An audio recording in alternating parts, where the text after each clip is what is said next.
Hey Ryan, how do I get project-based learning started at my school? I've gotten some form of this question nearly every day for the last decade from engaged educators just like you. So at Magnify Learning, we've created a free download to get you started. Whether you're a superintendent, principal, coach, or teacher, go to whatispbl.com to get started on your project-based learning journey today.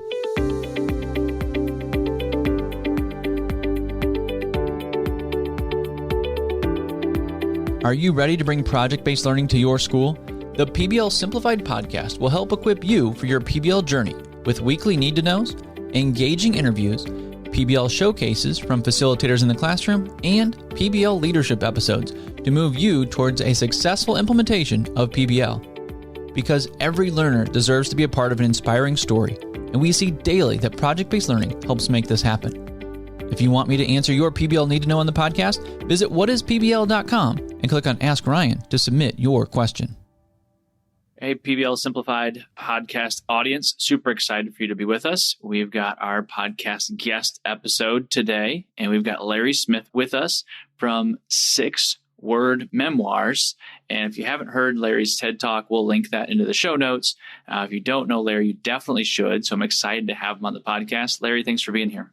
It's a pleasure to be with you, Ryan. There's nothing I like talking more than about 6 words and education and how kids and teachers and students can use it lots of different ways. I've enjoyed our communication back and forth because I know my first reply to you, I actually did it in 6 words because I just felt like I wanted to lean into your world a little bit. And so I've been seeing the world in 6 words. So already I'm kind of in. Well, in an age of tons of communication, I do like the fact that sometimes people send me 6-word texts and 6-word emails because you know what? They get right to the point. And that's the point of the constraint that is the 6-word memoir concept. Yeah, for sure. How did you start this movement, though? We talk a lot about our why on the podcast and why we're in education, why we're leaders or teachers. Why do you jump into this work? How did it start? Well, I started this movement, and I'll share a 6-word memoir. I was telling you before that I often wear 6-word memoir T-shirts. I think I have 10 or 12 T-shirts. 11 I've written in one that I took from someone else. Carbohydrates call my name every day because I loved it so much. And when you're in a bakery, they have a good time with that. But I wear these T-shirts, and the 6 words I'm thinking about that's on one of my T-shirts is through spaghetti at wall, some stuck. So I'm walking down the street in Berkeley, where we live now, or Brooklyn, or Columbus, Ohio, where I used to live. And oh, hey, what's that? That's cute. That's funny. Or so much crying, the baby too. I wrote that when my son was 3 months old. And I'm like, oh, I do this thing called the 6-word memoir project. It's a way to get the essence of any or all of your life. And, with the T-shirt, now we have a conversation. Oh, what's your 6-word memoir? Hey, really? You have a kid in school? We have a teaching program. You work for a corporation? We do storytelling with corporations. But I'm not there to sell them something in line at the supermarket or the bus stop or the ATM. Just we've now started a conversation because if you're wearing a T-shirt, we have an excuse to talk to each other with 6 words on it. And so I was a journalist for many years, worked at ESPN, Men's Journal, wrote for the New York Times, places your audience knows, places you've never heard of, like Dave Egger's Might magazine, which was a very groovy magazine when he was getting started. A terrific writer and a guy, as you know, is just all about literacy. And I saw the age of user-generated content coming from my purchase, kind of like the tech culture guy at these magazines. I mean, if that was my job, I couldn't miss it, right? And I thought, I want to create a media entity that is about regular people telling stories. And I did. It was called Smith Mag, named after my grandfather, my storytelling hero, who sat behind a counter at a pharmacy working 6 to 7 days a week after he immigrated from Russia and just clawed his way into his own small business, and the way he just talked to people. He knew not just their prescriptions and health histories, but their families, little town. How's Sally? I heard she graduated high school. How's your aunt? She feeling better? And I just sat at his water soda fountain, with milkshakes and hot dogs as a kid. That was going to work with grandpa. I loved it. And he was infectious the way he connected with customers, but I didn't know they were customers. They were just people. Right. And so user-generated content was coming up in 2007, 2008. And suddenly we had the tools, which we have them exponentially more now, 15 years later, to tell stories in ways we never could. Now, we always wanted to tell stories. Cave people grunting, hieroglyphics, T-shirts. We always want to tell stories. Now we have the tools to do it. So I created this thing named after my grandfather, Morris Smith, Smith Mag. Now, Smith Mag was like Medium.com minus $500 million in funding and the brain of the co-founder of Twitter. Okay, it's me and friend donating server space and people volunteering. And we had all these story projects. And the truth is, Ryan, most of it didn't work, but one did, right? Of all the ideas, did you have a breakup story? Did you have a funny encounter with a celebrity? Did you have a moment that changed your life? Great prompts. No money for marketing. I had a few people on the site.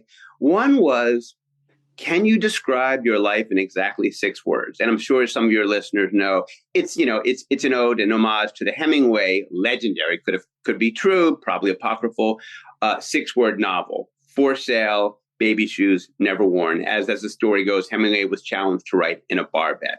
But I said, look, what I'm trying to do here on Smith Mag is true personal stories. You got to know as a teacher, as a principal, you got to know what you're about and what you're not. Love poetry, love prose, but we're doing true stories. So let's give the 6-word novel a personal twist.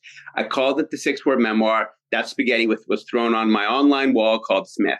And it stuck. I also tweeted on this goofy new thing in November 2006 called Twitter. And, for 5 minutes, I had the most Twitter followers, like literally like 2,000 Twitter followers were like, that's it, you're ahead. But that wasn't the point.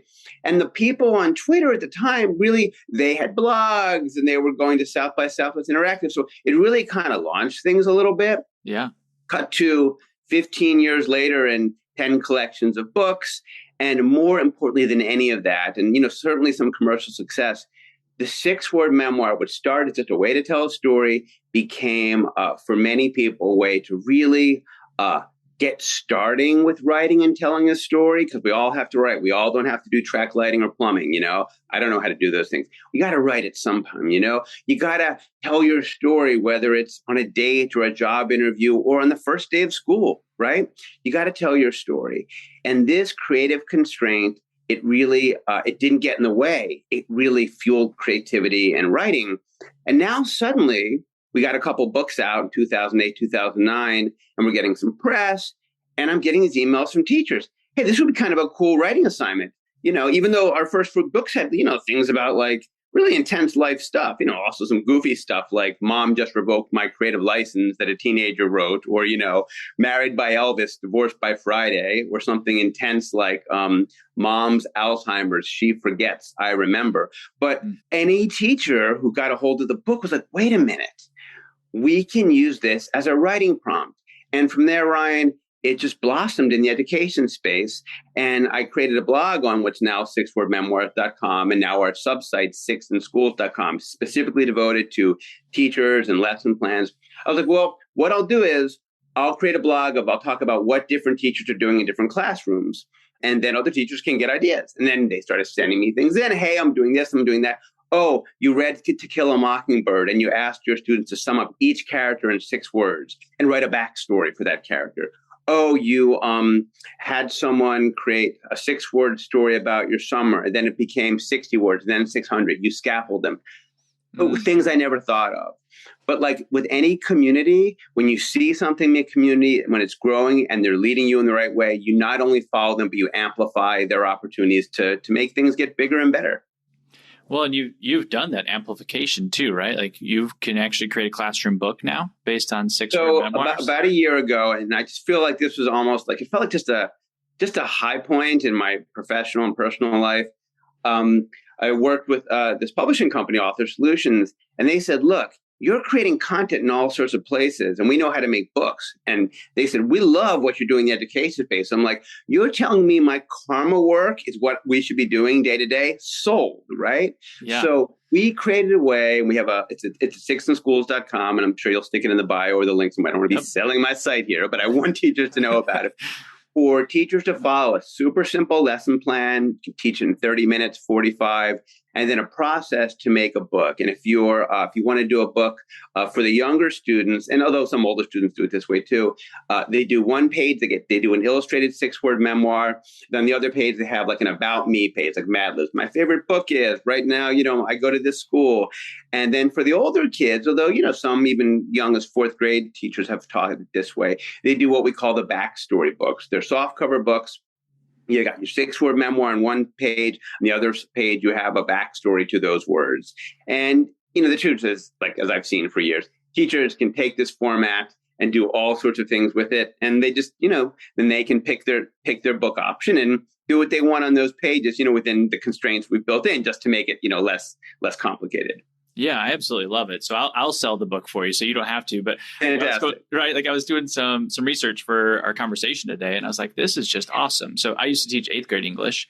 And, wow, what a great time to teach 6-word memoirs, by the way. Right, absolutely love it. I could see, maybe some struggling writers, or especially in 8th grade, all these hormones are running and they're trying to figure themselves out. And like, this is the canvas to put paint on, right? The constructive constraints. But teachers, the word I'm so sorry. The word I keep hearing from teachers for years, and certainly with the book process, is feelings of success. I remember the first classroom I was in, 3rd grade classroom, same elementary school I went to. My nephew was in there. My nephew, he's natural, of course, because, but he's living it. But one of the things he wrote was, "They're mean, but I love them." I assume that was about the family. And I can't wear tie-dye every day, want to. But one kid was struggling. And I was like, hey, what's going on? He's like, I don't know what to write. I'm like, what do you like at school? What do you like to eat? Bean burritos. I like bean burritos. I'm like, you know what, Troy? I need a couple more words. I seriously love school bean burritos. Done. And just a little smile on the face. And when teachers say to me, kids who never spoke up, and I often say when you're sharing them around the room, you share them. Sometimes you guess whose it is. The teacher collects them. How well do you know your classmates?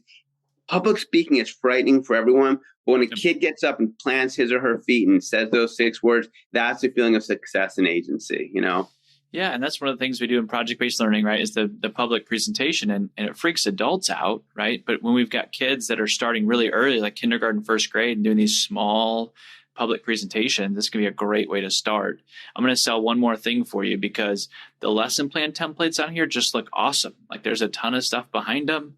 So teachers, if you're listening, principals, I know you're listening, like, dive into this stuff. Larry, I also, having been in a lot of rooms with a lot of English teachers, like 6 words, like I'm trying to get kids to write 500 or 250. Like, do you ever get any pushback from English teachers or other teachers on this? No, I mean, only because... Or has somebody flipped? I imagine somebody was maybe not a believer, but they flipped once they did it. Oh, a lot of people. I mean, I've seen a lot of people who are a little dubious, and then they try it. And, you can try it for a 15-minute lesson. You can do it as bell work. And if it doesn't work, which usually it does, just, give it up. But no, what I see is that the idea of the icebreaker to start writing, it's a great way to build from 6 words. I mean, I was a journalist. We write, sometimes, you write your headline and then you write the story. Or once you get that first, it's called the lead in journalism, right? That first line out the gate. Because blank pages are scary for everyone. They're scary for me. They're scary for J.K. Rowling, I'm pretty sure. They're scary for a 5th grader, an 8th grader. And when you can kind of get through the fear of the blank page just with a start.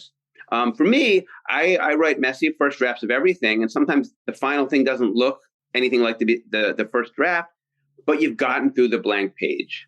And so, but at the other end of things, so spark is a big word for communication, catalyst, get things going, and then essence.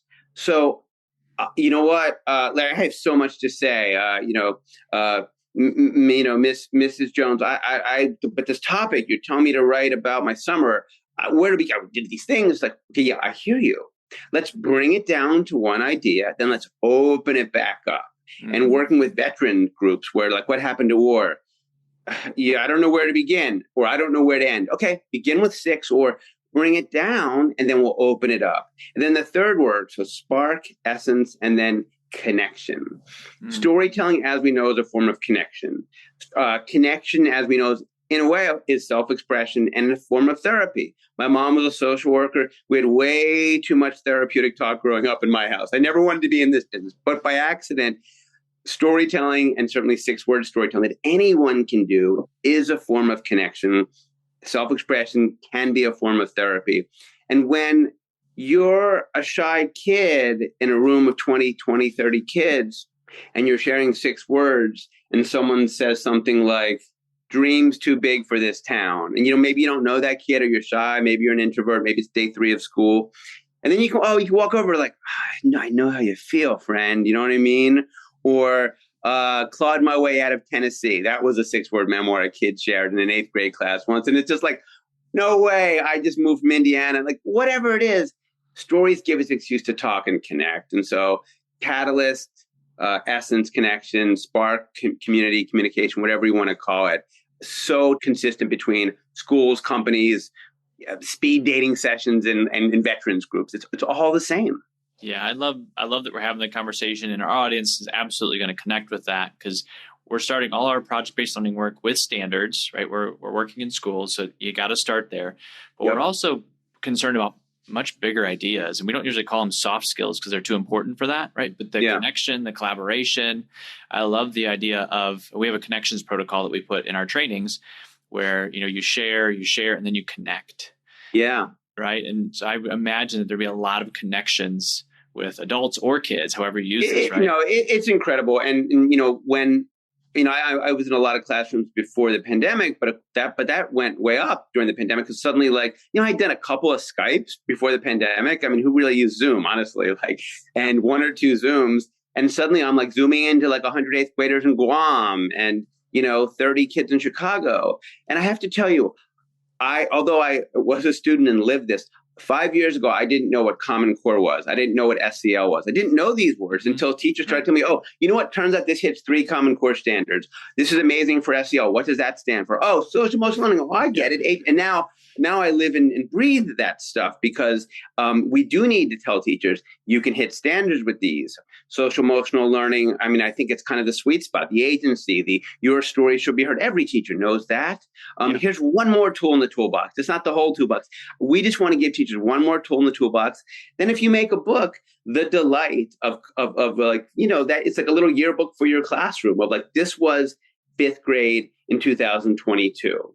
And my dream on that, now I'm selling instead of you selling, is imagine, so my kid goes to a school called Ruth Actie in Berkeley. He was there last year. Now he's in middle school. So Ruth Actie, 5th grade.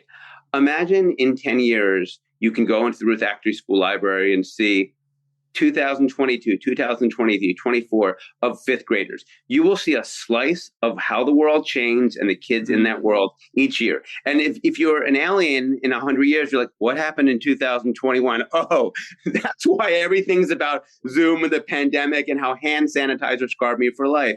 So the idea of these little time capsules, and as a parent, a lot comes home, and I want to save it all and then eventually recycle most of it, but this kind of little remembrance of the year. That's another reason we thought having a keepsake book that's not digital in this digital age we live in is kind of maybe a sweet little remembrance of the year. Yeah, I like that. I love the time capsule-ish piece that the book's bringing. So one of the neat things about podcasts is a lot of people are just coming to the podcast to learn, right? So in our space, project-based learning is coming down the pipe, and our listeners tell us this. They're like, well, I just came here to learn about project-based learning. So we do have some audience that maybe are just dipping their toe in the water. And same thing with principals that might say, you're kind of opening up a can of worms when you open up emotions and dreams and that kind of thing. How do you help those people get off the fence on that? And I think most of our educators, they want to go there, right? They want to inspire and do this work, but some, it's just not in their natural gait. That's a good point. So a couple of things. I mean, I think that very few teachers will start with 6 words on something that upsets you, right? So let's not start there. Yeah, there you can go. Just describe your favorite meal in 6 words. Start really light. You know what I mean?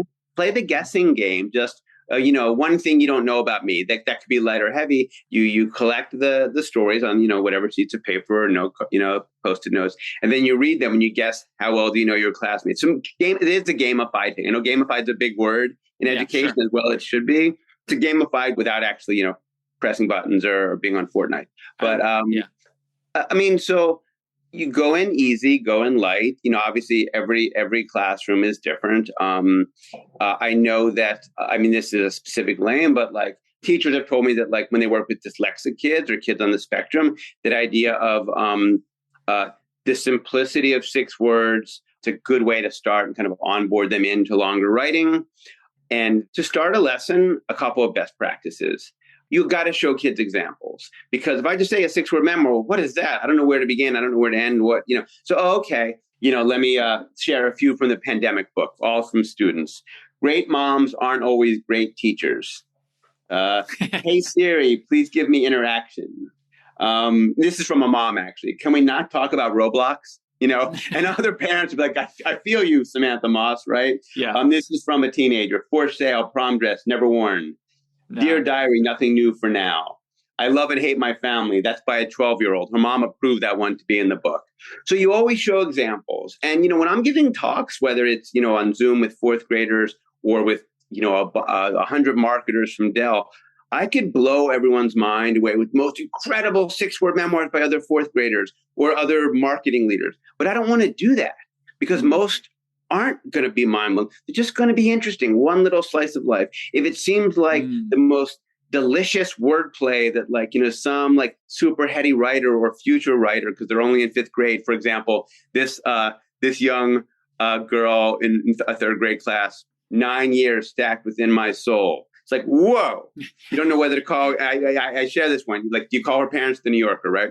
No, I don't want to show them that because it doesn't have to be so intense. It could be something about I will become a star soccer player. It could be a dream. Dreams are a good, nice, Ryan, as you mentioned, what's a good way? And a dream is a good one. Everyone has a dream. And then you say, your dream could be about today. I want to get out of this classroom in 10 minutes. Your dream could be about, what you want to be in life. But when you show examples and then something else that teachers do is share your own.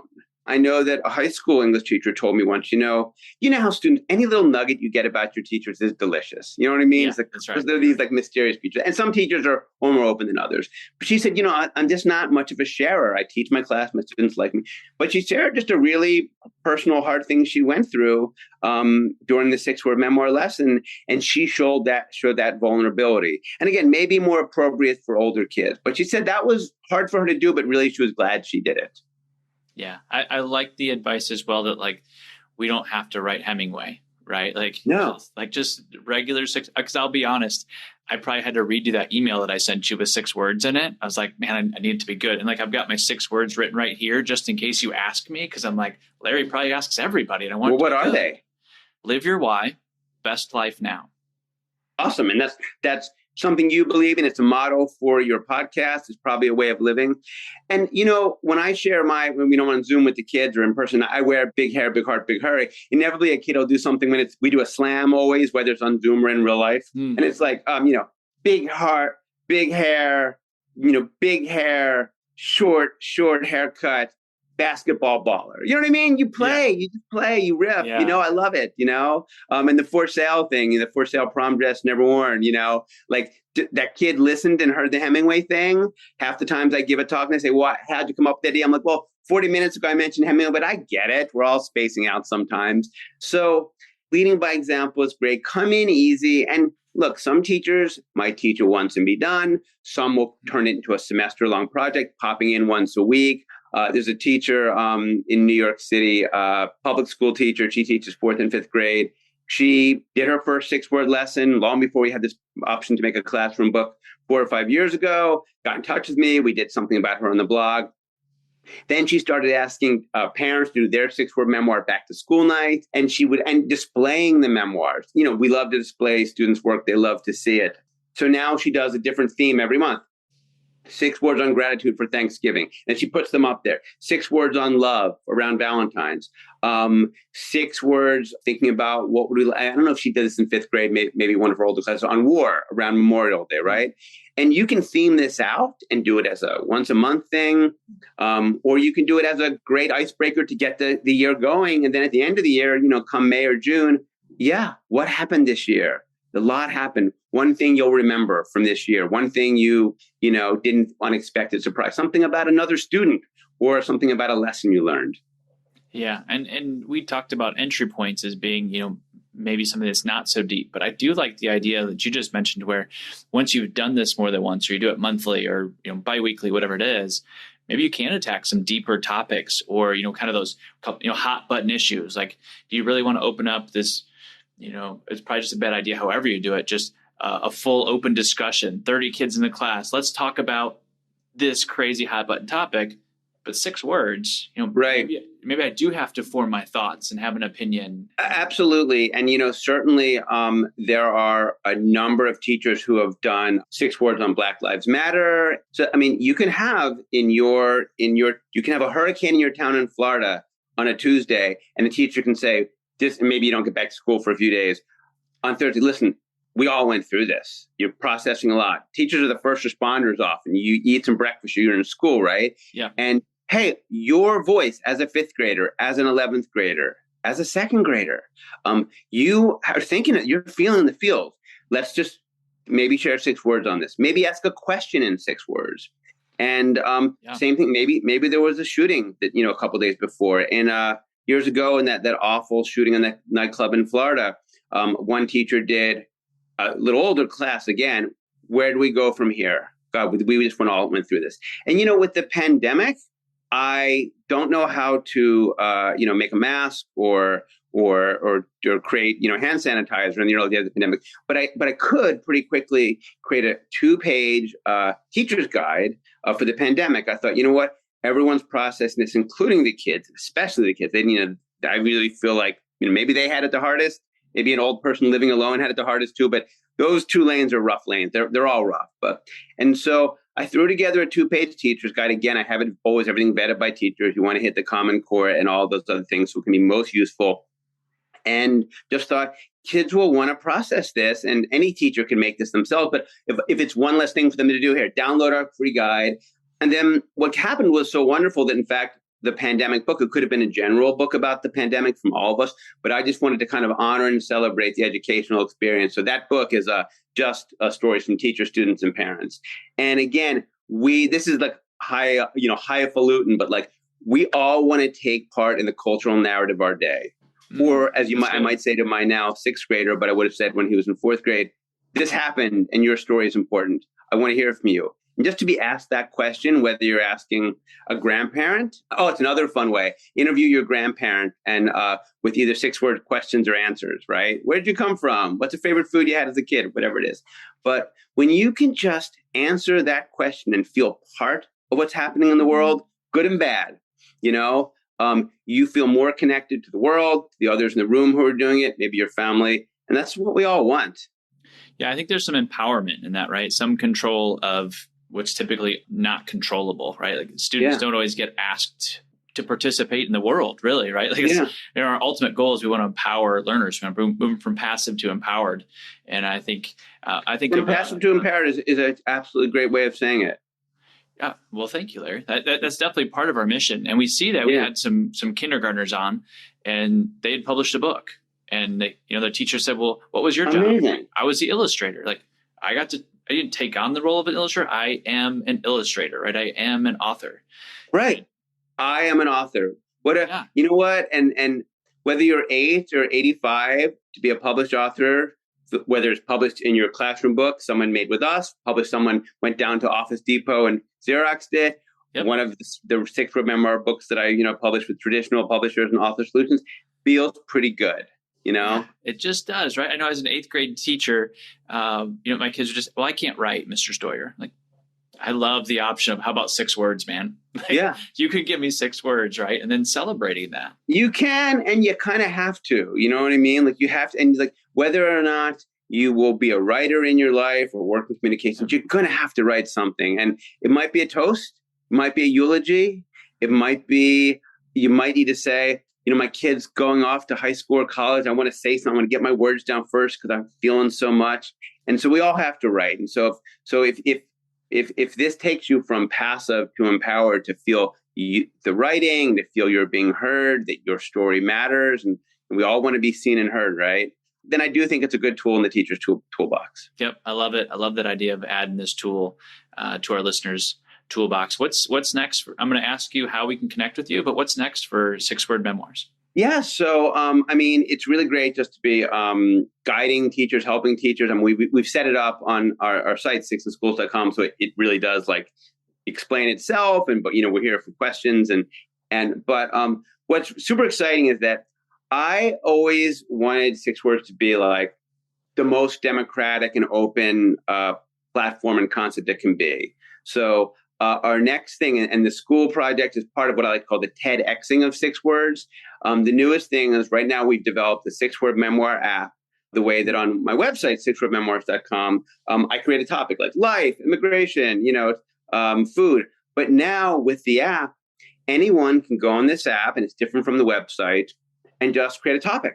So, for example, in our testing, someone's like, oh, my mom's having a 76th birthday party. So she created a topic, set the parameters. Okay, this topic's open for, could be 3 days, 6 months, whatever she wants, and invited family members and friends to share 6 words for Judy. And then it was so wonderful because when, a week later, there were like 50 6-word memoirs celebrating this woman, she basically shared the link and like surprise. And eventually you'll be able to press a button and make a book, like Shutter Flying of 6 words, right? Or maybe you're doing a cause. There's a great organization I've worked with when I lived in Ohio called the Mid-Ohio Food Bank. And they're using this app to raise awareness for their cause and asking people to share 6 words on what ending hunger in Ohio means, looks like, what did they done. And you always give a big tent. There's a lot of ways to answer the question, right? So it doesn't seem too confined. And they'll eventually make a book and use it as a fundraising tool. It could be 6-word advice for the couple at a wedding, advice for the grad. It can be a fundraising tool. So this can really democratize this project in a way that's not been possible yet. I'm giving people the keys to the car. Create a topic and drive, Yeah. So we're in testing mode now. It's super fun. And the thing is, one of my 6-word memoirs about 6-word memoirs is the only limit is your imagination. You can do anything with this tool. It's not social media, it's connection. It has a social aspect. It's not Facebook or Twitter. It's something different. We'll never be $1 billion company, and we don't want to be, because then we turn into something we're not. It's a way for people to connect in classrooms, connect around a birthday, celebrate a retirement party. I did one for my family as a test. Our last name is Smith, and ironically, we're not a very big family. But my sister shared 6 words. Dad pulled mom's pigtails in school. They met when they were like in 2nd grade, right? Like I forgot. I knew that, the pigtails. And, something about like mom's got great peach cobbler game. You know what I mean? Just little things. And so we're giving people the keys to the car, and we'll see what happens. And eventually I hope that anyone can make their own 6-word memoir book. And I love this because it changes every day. I'm talking to you about education, which is really the sweet spot for me. Tomorrow I'll talk to someone about, doing a graduation 6-word thing with the app, and who knows where it goes next. But as my mom says, old friends will keep you young, and new ideas will also keep you young in 6 words. Super good. Super good. And you say, it's small things, but they great on-ramps for kids, for teachers, really for anybody. So I love that the 6-word app is coming out. And and we expect, and there'll be a school application for it as well, of course. Of course. And I feel like you are kind of the guy, Larry, that would just give like my 13-year-old the keys and just like see what happens. So I like that you're going to like spread this through the app. I got 11-year-old, so that idea does give me a little bit of fear. But yes, I would give your 13-year-old do amazing things with 6 words, of course. I'm sure. What's the best way for us to reach out to you? So just email me, direct me at larry@sixwordmemoirs.com. It's just sixwordmemoirs.com. Contact at the site, 6 in schools. We always spell it out because we like to be literate, SIXIN-schools.com. I answer emails early and often, and I love hearing from people. I live and breathe community, and it's just terrific to meet you and connect with your audience. Same with you, Larry. Really glad to have you on the podcast, and we'll get all those connection points in the show notes. Thank you so much for being with us today. Thanks so much, Ryan. It's been a blast.